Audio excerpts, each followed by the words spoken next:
week one of the fantasy baseball season, and here's a few pitchers you should add to your roster this week. The first guy is Julian Merriweather of the Toronto Blue Jays. So far, we've seen Merriweather in 2 out of the first 3 games here for the Blue Jays become the closer and close out the Yankees pretty quick and pretty easy in early form here. So far, 2 innings pitched, 2 saves, 5 Ks, and obviously no ERA or no whip here for Merriweather. So right now, Merriweather, he looks like the front runner, obviously, for the closer's role here in Toronto. And like I said, entering fantasy drafts, closes their crapshoot after the first few top guys on the list. And you can get guys late in the draft or even when the season starts as a waiver wire pickup. And right now, that's where Merriweather is. He's been picked up in tons of fantasy leagues. And right now, if he's still out there somehow in your fantasy leagues, he's available in 43% of fantasy leagues, but you should rush out there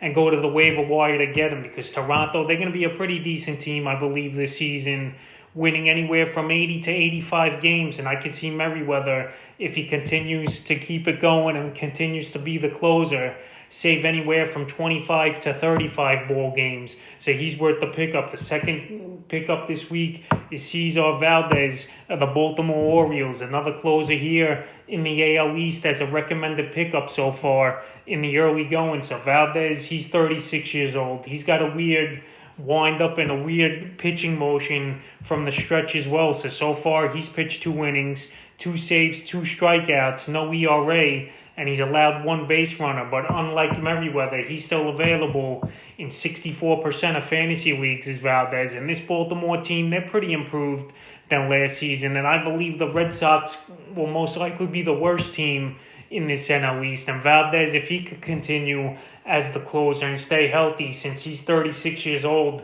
so far, I believe he could get anywhere from 20 to 25 saves this season with this Baltimore team. And last season, limited work, he was pretty decent as well, was Valdez. So hopefully he's not a fluke and he could be a good pickup and a good closer to have on your roster. The next pitcher is Jake Arrieta of the Chicago Cubs. So Arrieta in the offseason, Philly let him walk in free agency, and he signed here with the Chicago Cub team, where he had his best seasons of his career and won a Cy Young, obviously, in 2015. So Arrieta had his first start this season versus the Pittsburgh Pirates, and it was a good one for him. 6 innings, he got the win, 5 strikeouts, a 1.50 ERA with a 1.17 whip, and the quality start. So maybe this season Arrieta could turn back the clock here with the Chicago Cubs. Obviously a team he was comfortable with many great seasons, not just that Cy Young season, which eventually got him to Philly and got him paid. And now his next start scheduled once again April 8th at the Pittsburgh Pirates, which could be another great start for Arrieta.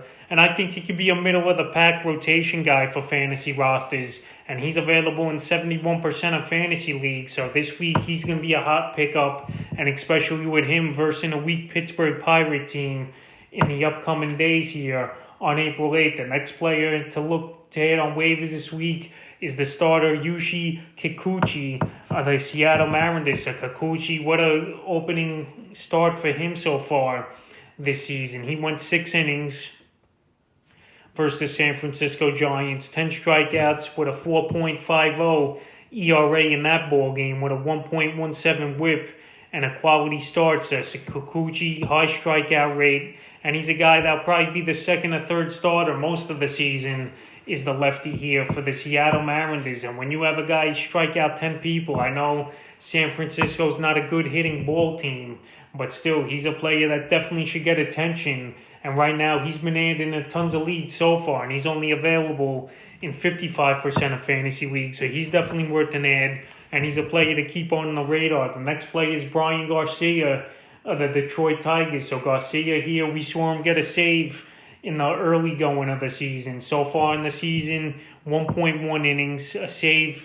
He got 1 hit only allowed, and the 1 strikeout with an 0.75 whip for Garcia. So Garcia here, it looks like he's going to be the closer for this Detroit Tiger team. But this Detroit Tiger team, they're not going to win a lot of ball games this season, obviously. And he got a 4-out save on April 3rd versus the Cleveland Indians. And now the next 2 series here for this Tiger team is versus the Minnesota Twins and at the Cleveland Indians here in this weekend. Garcia, he's available in 93% of fantasy leagues, so if you need some closer help, Garcia is a recommended add, but these other guys I mentioned ahead of him, like Merriweather and Cesar Valdez, they're definitely on the priority list as closers I would have ahead of here of Garcia to add this week, because Garcia, like I said, I don't think he'll have many opportunities. This Tiger team's one of the worst teams in all of Major League Baseball, and who knows if he's going to be the closer for good. It just could have been an opening couple-day fluke here as him getting the save. The next pitcher is Chris Flexen of the Seattle Mariners. So a lot of Mariners on this list so far in the early going. So Flexen, he was a top prospect years ago with the New York Mets, and he just never panned out for this Met team. So the Mets let him walk here and non-tendered him in the offseason. And Flexen so far in his first start, he went 5 innings, 1 win. He got 4 hits. He only gave up 2 walks, 6 strikeouts, and then no ERA, but he only went to 5 innings, so he didn't get the quality start. So right here, Seattle, they're not going to be a good ball club really this season, but they had a good matchup this weekend versus the San Francisco Giants, where they took 2 out of 3 in their opening series. But Flexen, he obviously put in work this offseason. He shredded a lot of weight, and he looked like his conditioning and pitching was better in this ball game, even though he only went 5 innings. And the next 2 series for this team is versus the Chicago White Sox and the Minnesota Twins. So I'm believing his next start will be versus the Twins on the weekend here for Chris Flexen. And we'll see if he could have another good performance like he did this week versus the San Francisco Giants. The next pitcher is his teammate, Justice Sheffield of the Seattle Mariners. So Sheffield, I was big on him coming into the fantasy season this year, and we'll see what he could do. So far, Sheffield, he hasn't taken the mound, but tonight he will versus a tough Chicago White Sox team here is Sheffield in tonight's ball game in Seattle. So Sheffield, he's available in 65% of fantasy leagues, and last season he pitched 55 innings, a 4-3 record, 52 hits he gave up, a 3.58 ERA, 48 strikeouts. He walked 20 guys with a 1.30 whip and 6 quality starts. So Sheffield, he was the headliner in that James Paxton deal with the New York Yankees a few seasons ago. But it's funny how things come around, and now Paxton obviously back here this season with the Seattle Mariners. So Sheffield, if you need a probable tonight, or if you want a guy that you could wait and see what he could do for your fantasy roster, he's definitely worth an addition, because last season he was pretty good, and this season I think he could be pretty good as well. The next pitcher is Robbie Ray of the Toronto Blue Jays. So Robbie Ray, he's been a solid starter when he was on the Diamondbacks in his career, but now he's on the injured list here, but he's close to a return with the elbow injury, according to his pitching coach, Pete Walker. Last season, he was 2-5 in 51 innings, 53 hits he gave up, 38 earned runs, 13 home runs, which was a league high last season, 45 walks and 68 strikeouts with a 6.62 ERA and a 1.90 whip and no quality start. So it was a horrible year for Ray. But I think this season he's going to bounce back. This Toronto team, they're looking to compete, and Robbie Ray, he could be a guy who bounces back. We know he has a pretty good strikeout rate. We saw it last season as well, even with the struggle, 68 Ks in 51 innings for Ray. So we'll see if he bounces back, and he should return maybe later on this week, a matchup versus the Los Angeles Angels. So right here, Ray, he's available still in 68% of fantasy leagues. And if you could stash him on your roster, or you need a pitcher, I don't think he's the worst to pick up. Pitcher they had this week is Taylor Windier, the Arizona Diamondbacks. So we saw Windier yesterday go out there and pitch a great ball game versus the San Diego Padres. He was in a couple jams, but he found his way out of it. So he went 6 innings, got the win in that ball game. Only 3 hits, 3 walks, 5 strikeouts, the no ERA, and the 1.00 whip with the quality start. So Windier, he has pretty good stuff. He knows how to mix things up, and it was a great ball game versus a great lineup here for Whittier, and he's more of an addition in deeper leagues. He's available in 98% of fantasy leagues, but I think he could get the job done for this Arizona team. I know it might have been early season luck here for him, but last season he was pretty decent as well, I believe. He was more of a reliever last season, but this year, now he's a starter for this Diamondback team, and he looked good here as their third starter for this ball club, and I definitely would look to add him because he looked impressive in watching that ball game yesterday. The next pitcher is John Gray of the Colorado Rockies. So John Gray, he's a player we thought had tons of upside over the last few seasons, but he fizzled out a lot. He got injured, and he's had a bad last 2 or 3 seasons as Gray.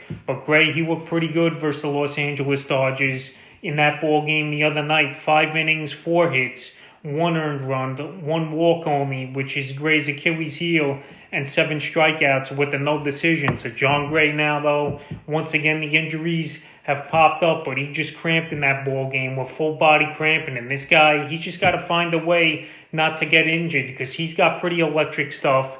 And we've seen him over times when he's got things together have huge strikeout games and good fantasy games for owners. And he's available in 97% of fantasy leagues. All checks out well. He should be starting April 8th versus the Diamondbacks in an afternoon ball game.